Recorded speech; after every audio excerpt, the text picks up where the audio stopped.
Bwana, huu mtindo wa kuongea kikabila huu unaye sometime jau sana. Kwa mfano mimi bwana nilizoeshana na mama yangu, kila sehemu nayokwenda lazima nimpigie simu au anipigie yeye simu.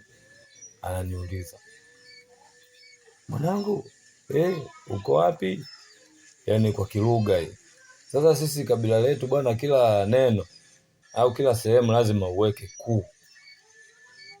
Kwa mfano kama ukiwa Lindi, unaona, unaambia yani nipo Lindi, yani unasema kwa kilugha ndiku Lindi. Ukija Dar es Salaam hapo unaambia ndiku Dar es Salaam.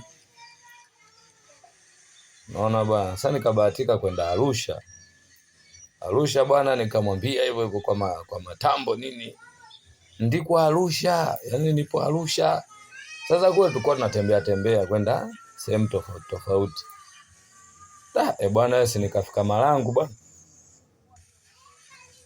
Nikafika Marangu na mama akanipigia simu kama kawaida. Kilichofuata nikasema hii Marangu hii siwezi kuiongelea kwa kilugha. Toka hapo mpaka leo mimi masuala ya kuongea ukabila nilishindwa kusema Marangu ile, nilishindwa kumwambia mama, ninamwambiaje?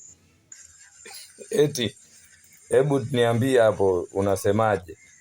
Nipo Marangu, na sisi ndo kila neno lazima uanze ku. Unasemaje?